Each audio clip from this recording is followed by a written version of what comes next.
welcome back to another video. So today I've got this pile of parts here. I'd like to go ahead and turn this into a more modern looking Macintosh SE.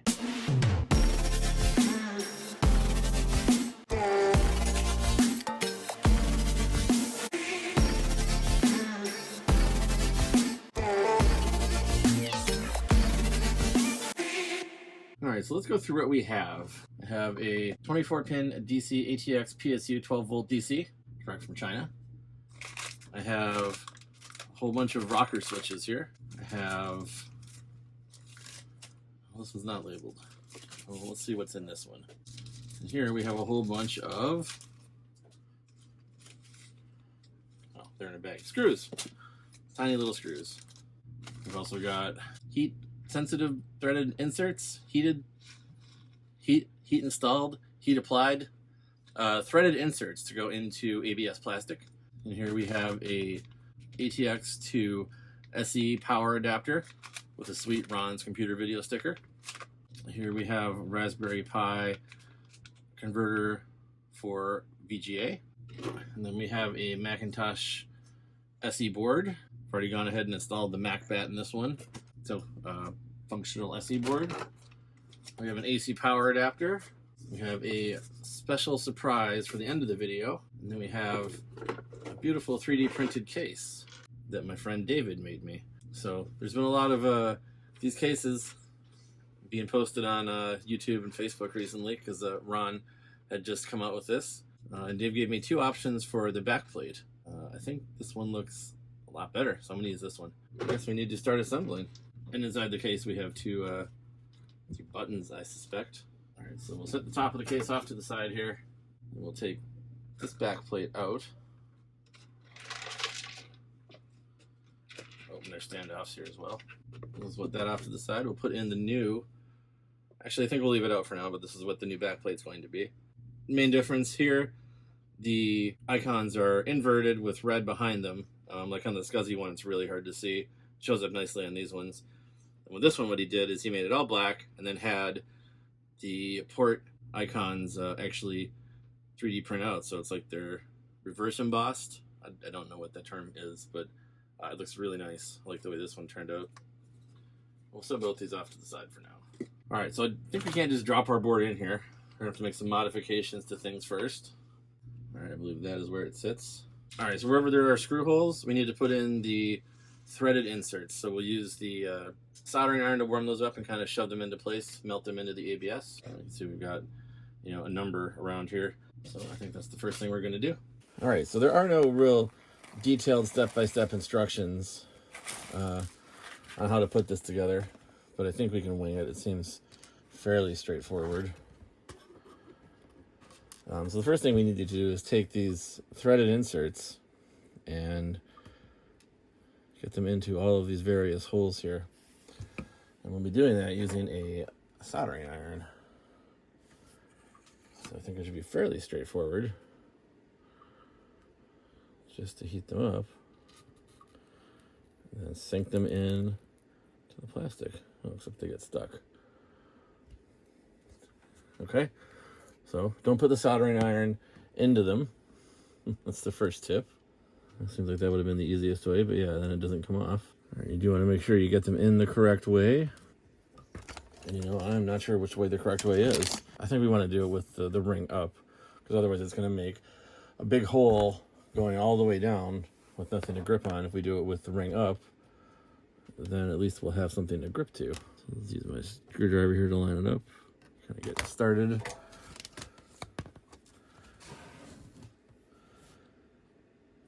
We'll just heat it up and push it down. That's pretty perfect. All right, so I'll use the screwdriver again to get it lined up.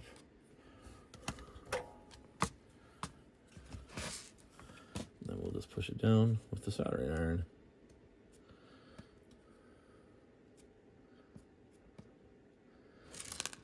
I've noticed in doing this, if you don't get it quite straight, it's pretty easy to straighten them out after the fact. Like this one's pointed a little bit the other way, so we'll just heat this side up a little bit and then pull it that way. And that's much straighter. I don't think we need to actually put anything in there, so it's just going to be the four in the corners. So I think it's just this last one here then. Those are the 4 we need to mount the board.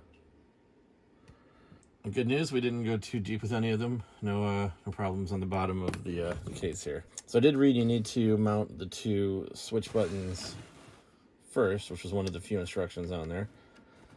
So we'll pop these guys in here, and Dave's nicely printed these red for me.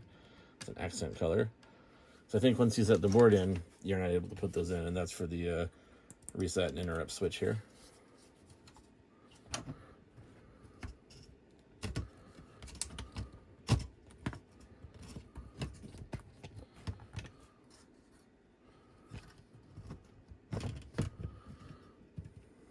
Yeah, those work nicely. Do I need to take this bracket off? I think it's soldered on in a few places. Probably not the easiest to get off. I saw no mention of it needing to be taken off. But again, the instructions aren't super detailed. Let's leave it on for now. All right, so let's take our 4 posts here and take these screws and screw them in. All right, and that's it. That's our board installed. So yeah, it's in there very firmly. Just the 4 screws. I don't feel like it's going to be popping out at all. No worries. I am thinking now that I probably had needed to put the back plate on first, because these ports are extending past where the back port goes in, or the back plate. So I think I'm going to take these out. But it was a good test fitting, which is what we were doing. You know, we know the post holes are in the correct place. The threaded grips, threaded anchors, whatever we're calling them, they work. So it was just a test fitting. All right, then we can take the board back out, put our back plate in. Again, here's the choices. There's the first one with the sunken icons. I mean, it still looks really sharp. I like it. And then here's the one with the protruding icons. It just looks so much better. It's really cool. We'll drop this guy in.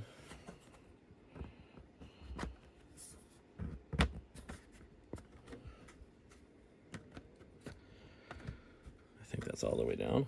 All right, so with the back plate here, now we should be able to slide the board in and also under and around. Let's do the front first, slide it away, and there we go. Okay. Yes, so do have the back plate in when you're putting the board in.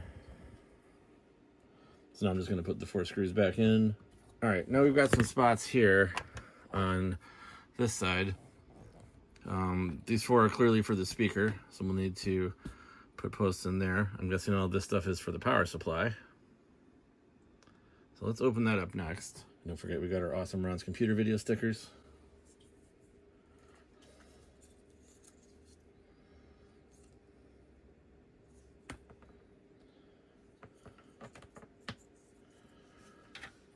So we'll set that there.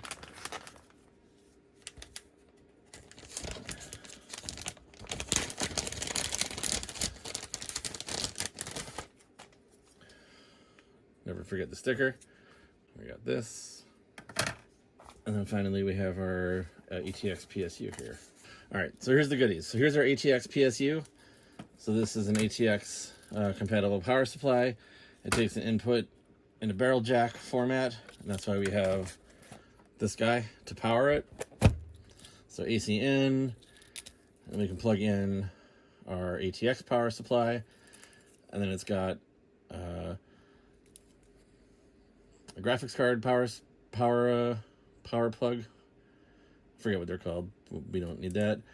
A bird connector for a PC floppy, and 2 SATA connectors, neither of which we'll be using. If we were going to be doing a drive in here that needed power, we could use this drive, this one as well, because it has the Molex here too. So we've got SATA, Molex, Berg, graphics, power in, and the ATX coupler. And then we also have from Ron's Computer Video, this is the SE SE30 ATX power adapter. And this is the 2-in-1 card that also does the breakout for TTL video. So that's what this cable goes to, and that will run to this board, which does VGA out using this Raspberry Pi. So we plug the TTL video board into the Raspberry Pi, plug the ATX into here, and should be good to go. All right, so next we want to put our little threaded retainers, I've forgotten what they're called, in all these holes here, because I believe all this stuff will fit in here nicely. So I think our ATX power supply goes obviously into this board. I believe this then comes out this hole for power. I believe this board sits here. Yes, and then this connects into here. Speaker goes here. Anyway, let's start by getting pieces or threaded retainers in first. So I think having done 4 already should go pretty quickly. So it might be a little tricky to do. It's kind of under another support here. This one's a little tricky to get lined up, but we got the tweezers. That seems to work pretty well. Put the threaded grip into the tweezers, push it in, and then squeeze the tweezers, and it pops right out. Right, that's how I should have been doing this the whole time. Put it on the tweezers, line it up, squeeze the tweezers, and just perfectly goes in. Good tip for anyone building one of these themselves. All right, and let's just go ahead and melt all these down into place. This is the one that I thought would be tricky, but turns out no problem. This works surprisingly well. Like, they just go right in. They're pretty much perfect on the first try, almost every time. It's a very well designed 3D print. All right, that's all of those. It's nice and quick. All right, so let's disconnect our ATX power supply from Ron's board. So in the barrel connector, there's this little nut. So we can take the nut off, and then we can feed that through this hole in the back here. And we can secure it in place with the nut. All right. I think that's pretty secure. Then we can take our, I wonder which way they wanted this to go. I think clearly this way. All right, and on the back of this, it says if we need -5 volts, we have to install LM2990T-50 NOPB. If you want 5 volts, that's just how it is. And it says install a -5 volt regulator and heatsink, or don't. I'm a silkscreen, not a cop. I don't know if we need -5 volts or not for this project. Maybe we do, maybe we don't. Another pro tip, you might want to mount the board first before you feed the barrel jack connector out the back of the case. A little hard to get this last screw in with it there, but not impossible. So I think I will take this plug off. I don't have any need currently for Berg, SATA, GPU, or Molex connectors. Maybe at some point I will, but not at the moment. So we'll plug our ATX power supply in here. There's this nice ground lead, which I can't really connect to much of anything because nothing is grounded since it's all plastic. I don't know if the screw holes on the SE30 board are grounded. It doesn't look like they are. I can see the ground plane goes away from them, so but the only place I could put it is probably on that frame that was in the back. So let me just kind of hook it around there for now. We at least have some ground. All right, so with our board and our switch buttons installed and the power supply installed and the breakout board for power and video, next let's go ahead and get a cable so we can test out the Raspberry Pi VGA adapter. All right, so I've got my 10-pin cable here. So we'll plug in this end here. And then we'll plug in this end here, like so. All right, and then this mounts neatly in the case, in the back of the case here. So if you put it in what I would consider the right way up, it actually hits the bracket here that would normally hold the SE board to the inside of the SE case. Doesn't quite fit there, but if we do it upside down, then it should fit just fine. So I'm gonna go ahead and take the 2 bolts, clips, screws, I don't know what you call them, take those 2 off. And then we can mount this into here and reinstall. I don't want to over tighten, so we don't want to break the ABS plastic, but that should be good in there, nice and solid. All right, so the next thing we want to install then is the power cord. So this is out of the original SE, and this plugs into the breakout board, and it plugs into the main SE board. So nice, simple, good fit like that. All right, and then let's open up our AC power adapter here. All right, so on this little micro PSU, there's a jumper here for power on, power off. I suspect what we're going to do later is connect those wires up to this switch. One of these switches. I got a whole bag of them here. So this switch should just clip into here, and then we can solder some wires to those two pins. But for now, I'm just going to set the jumper to power on. So once we give it some juice, it should just fire right up. This is a 12 volt, 10 amp power supply. So go ahead and plug that into the barrel jack here. I'm going to go ahead and plug in my monitor as well. All right, so I'm going to go ahead and give it some juice here. All right, it's powering up. I don't have the speaker connected yet, so no idea if it's chiming or not. And I'll connect a couple of clip leads to this big honking speaker here and see if we hear anything when we turn it on.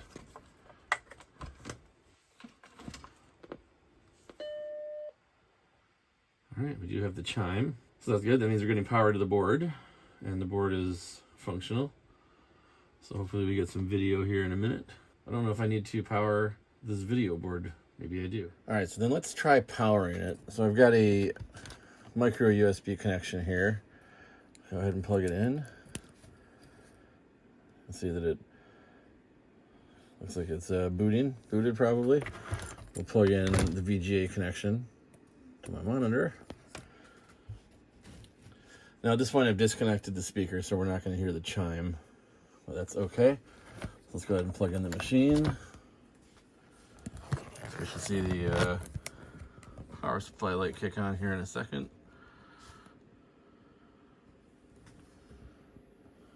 There we go. And then now we do have video output to the screen, but it doesn't look right. All right, so as you can see, there are some problems here. It's doing some things that it shouldn't be. Macintosh. All right, anyway, well, I reached out to Ron about this and asked if I was doing something wrong, and he said no, but also yes. So this device here, the power supply, splitter, and monitor video sender, is actually not compatible with this one here.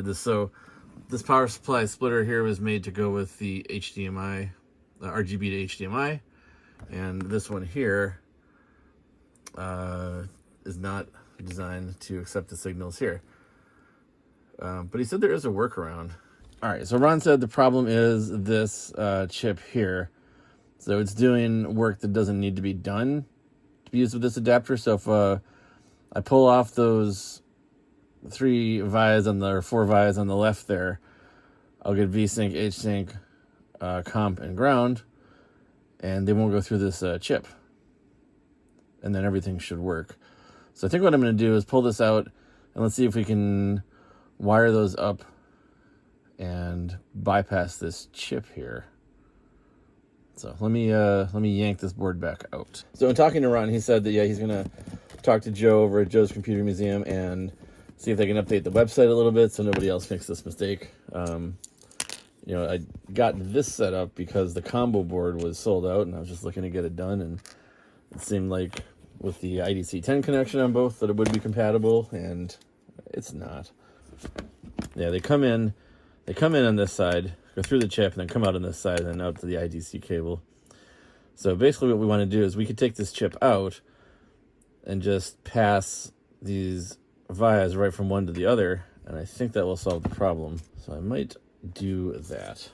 I was thinking maybe I could cut some traces, but I think this is a multi-layer board, and I'm not going to be able to do that because I only see just a couple of traces on the back here, so no luck there.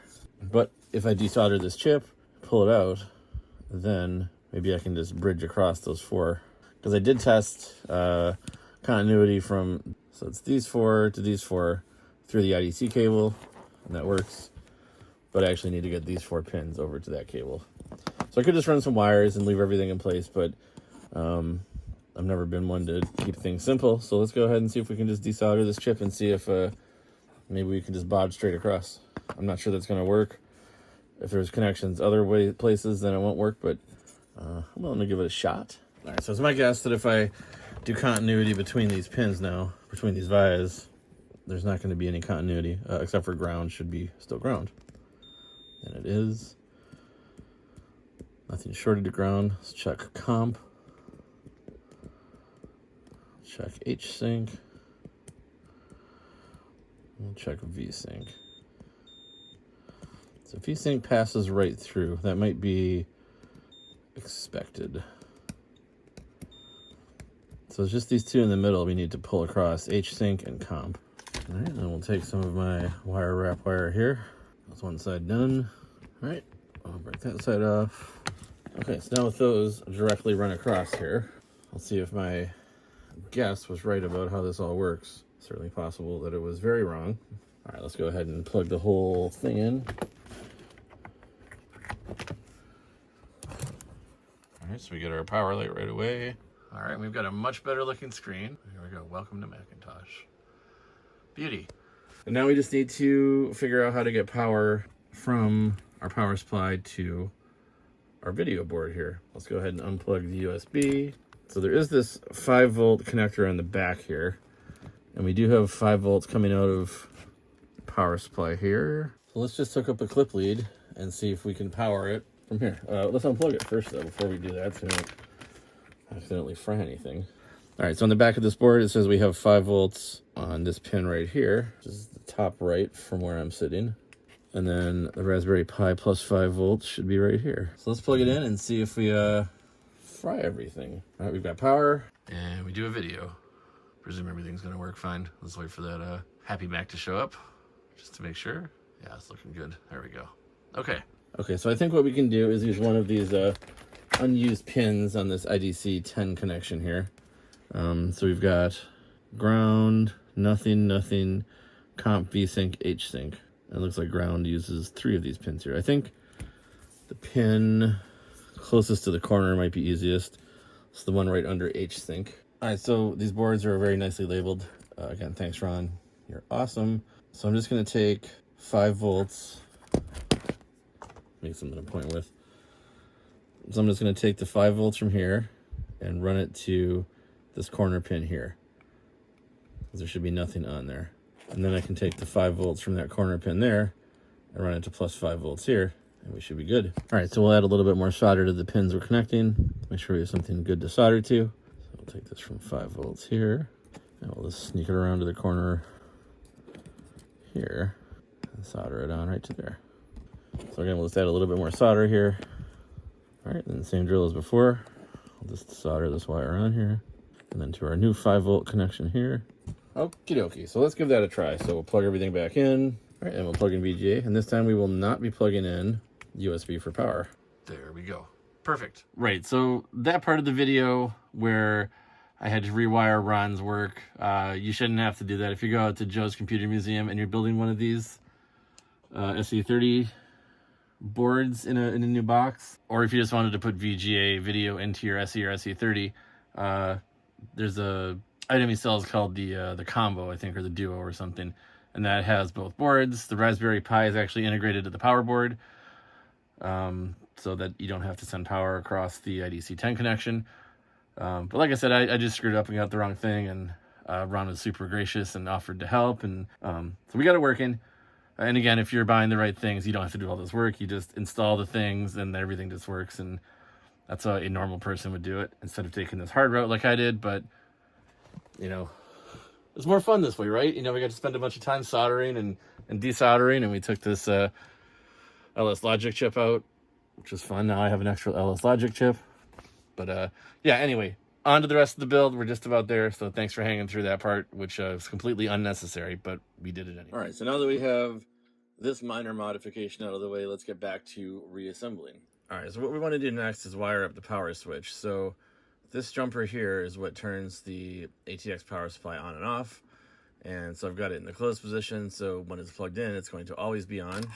We've got these power switches that we need to put into the back here, and they just have 2 positions, so we just need to run a connection from each of these 2 down here to this guy here. So I might have a wire that I could use for that. Let me take a look. All right, so I was able to find an old wire that I've been using for random stuff, and I think this will be perfect for this. All right, so we'll just go ahead and solder this wire onto these 2 contact points, and that should be all we need to do here. So I'm gonna go ahead and tin those 2 up first. I'm gonna just take our wire here and solder it right on. Hi. Hi, Lian. What are you doing? Soldering. Cool. You wanna help? Yeah. We got this soldered in, and Lane's here to help us now. Hi. Hi, Lane. I got your kitty. All right, Lane, so you see this hole here? Yeah. You take this switch and put it through here. Can you push it in so it goes in tight? Just push it like back. Like this? Yeah, give it a good push. It should just kind of clip in.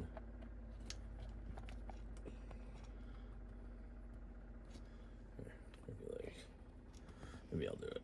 There we go. All right, then can you plug this in? Yep. You can plug it in, right?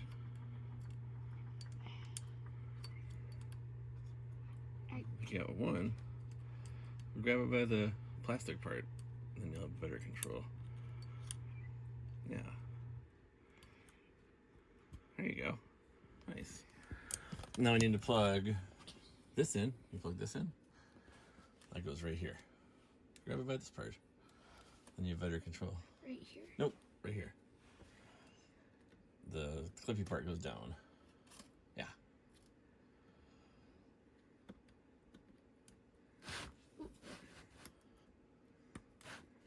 Perfect. And then we need to plug in this. That goes right here.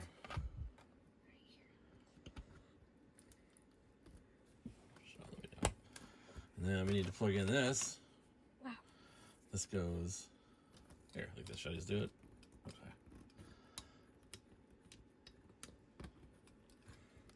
All right, then should we see if our power switch works? Yeah. All right, so we gotta plug the power back in. By Mr. Kitty here. All right, so it's on right now. Now it's on. Yeah, well, I think the blue is just, it has power. And then Where's the blue gun? when you turn the switch off, it turns the I didn't even notice the blue. breakout board on. Yeah, it's on the back side. Sure. All right, Lane, so what should we do next? I think next we should reinstall this. So this is the one that goes here like this. And I think, because it's got this here, we can't put this in the right way. It's like just, I could bend it out of the way maybe. I don't know. Should we? Let's bend it back a little. I think So we're we'll gonna be okay. bend this back right here. Yeah, we'll just bend it back, and then this will fit in here just better. And then, is it good? That's fine. All right, so spin this around. Let's unplug it.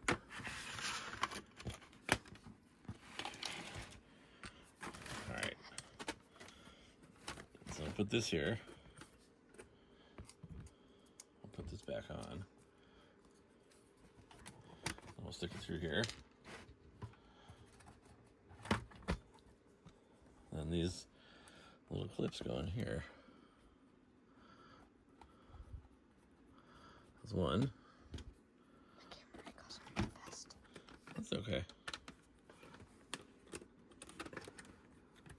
I'm sure your camera angles are better than mine. Usually I just kind of put it wherever and then hope for the best. Yeah.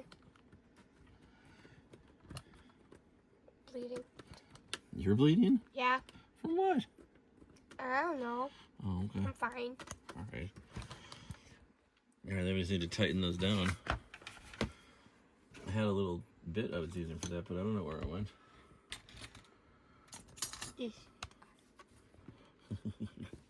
Enjoying all my stuff. Oh, it fell off. Eh. I didn't make it all the way through. It fell off. Why? Why'd you make it fall off, Dad? It's not your fault. I didn't make it fall off. It just fell off on its own. And you're the one who put it on. You must have put it on wrong. We gotta find the little thing so we can tighten it down. Is this one? No.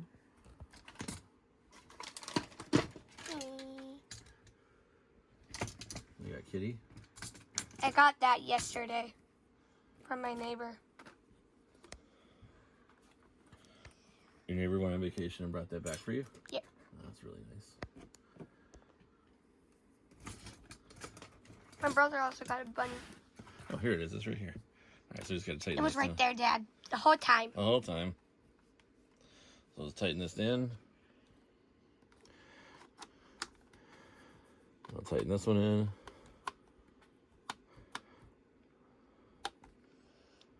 All right. So let's give it a test. What do you think? All right, so we'll plug in that. We'll plug in power. What else do we need? We need to plug in the monitor.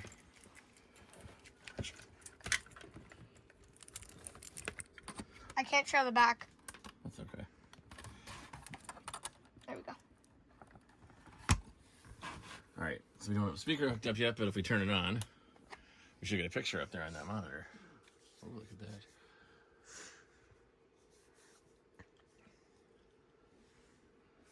I probably should take that screwdriver out of there. All right, I think it's gonna turn on and boot. Let's hope. Yeah, let's hope. Oh, it looks good. Where's the mouse? I don't have one plugged in yet. That's all right, we don't need one for now.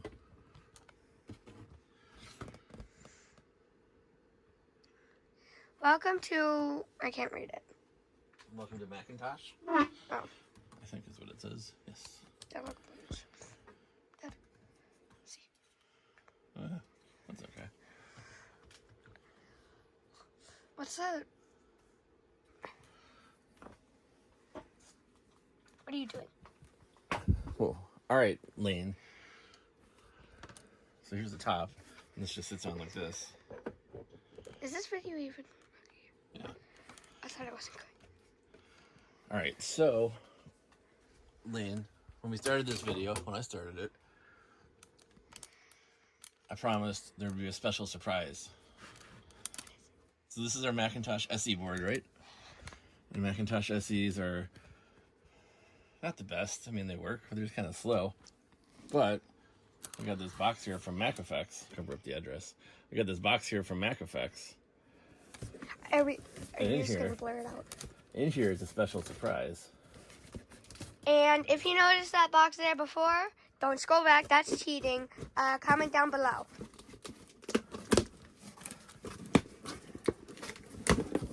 Inside, we have this. Want me to hold it? You can open it. I don't know what's in here either, because I wasn't here for that part, so.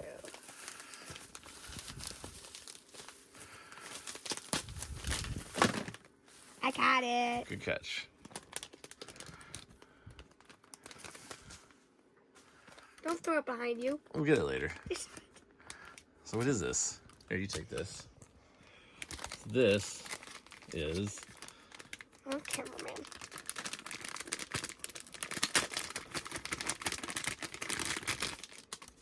the PDS slot 68030 upgrade for the Macintosh SE.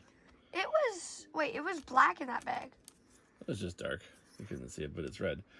So with this, we should be able to get the performance of an SE30 out of our Macintosh SE. So let's go ahead and switch it off. And here, I'll No more hold this. TV. No more TV. You want to install it? All right, you see this big connector on this side? That plugs in right here. That's right here. Yep. Let's get it lined up. Those things are very fragile, so do not bend them or touch Yeah, them. just, don't force too hard. Just make sure it's lined up, and then here you go. And you push down a little bit more, like that. Go. All right. So now we have all the performance of an SE30, supposedly, and we've got our 68882. And and let's see if it turns on. Still, I gotta get a speaker for this. We'll have to fish one out of an old case. I got it. What do you think? You think it's gonna boot? I don't know. I don't know either. I hope so. You're the one who bought it. You're the one who should know if it works or not. It's working. I guess we won't know if it's actually running on the 68030 or not until we get a mouse and keyboard hooked up and can try. But I don't think we need software. I think that can be for a future video, maybe. Maybe we'll make a future video of that. I think we might. But for now, we're not. All right. Well.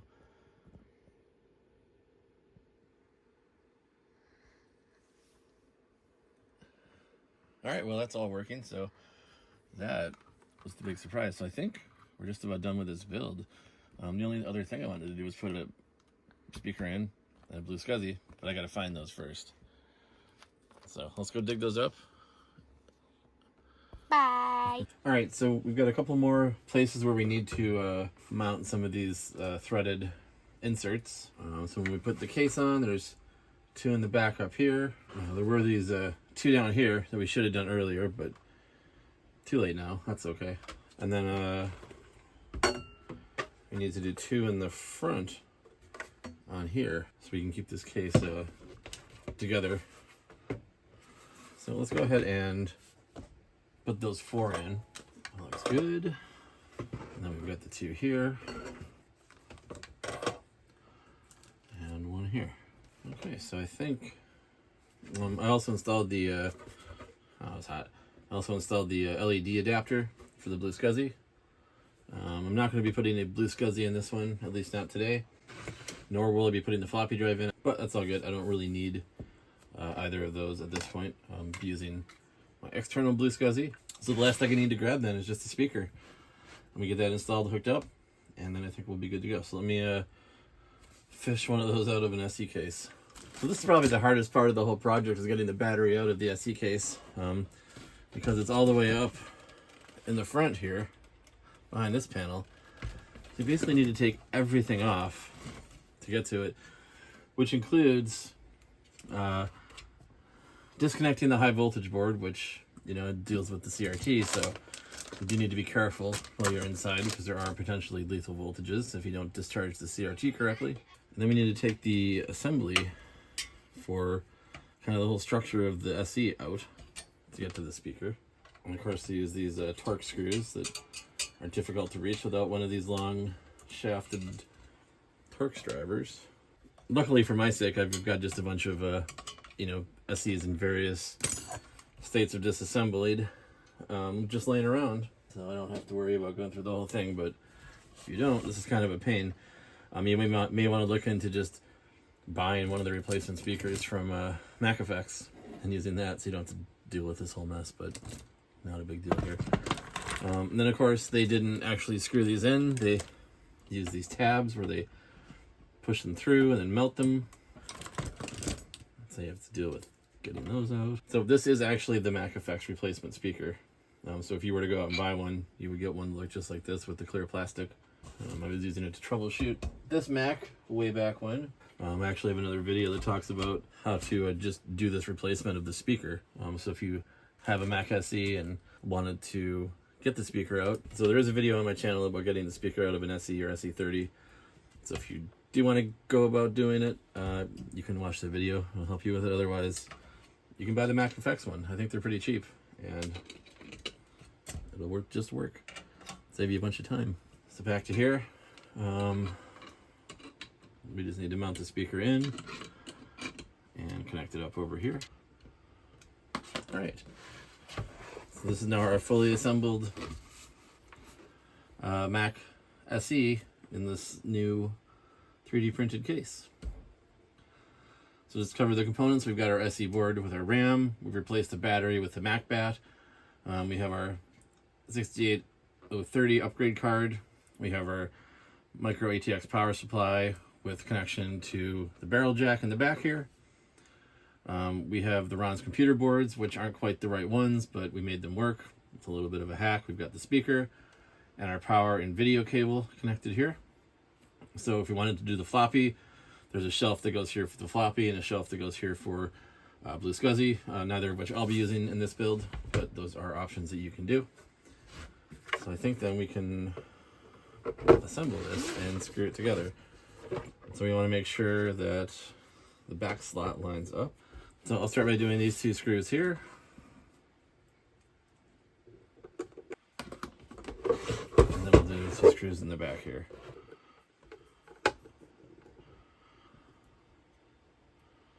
Alright, and that's it.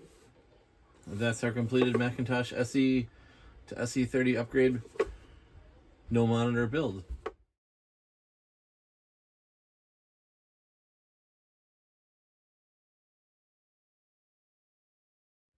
Well, I just finished playing a game of Risk on my SE upgraded to SE30, or at least 68030, in this beautiful case. So I matched it with this nice black 4.3 Sony monitor. I thought that would be a good fit. The only weird thing is it's not quite the whole screen, because the original Mac resolution wasn't a full 4:3. I think it was 512 by 384 or something. I don't remember. Anyway, you hardly notice it having the letterbox at the bottom here, and I think it looks pretty good. This is a pretty weighty monitor with the stand, and this case has no problems holding it. So my buddy that printed it for me, David, he made a few modifications to it to enhance the strength. So I think that helps as well. But anyway, this has been a pretty cool build, and now I'm really curious to see how this upgrade card stacks up against an actual SE30. So I think in a future video I'll be comparing this machine to a real SE30 and seeing if we get equivalent or at least upgraded performance from the original SE platform. So keep an eye out for that. If you're looking to make one of these yourself and you've got a buddy named David that does 3D printing, it's pretty easy. Anyway, thanks for watching. Hope you enjoyed, and we'll see you in the next video.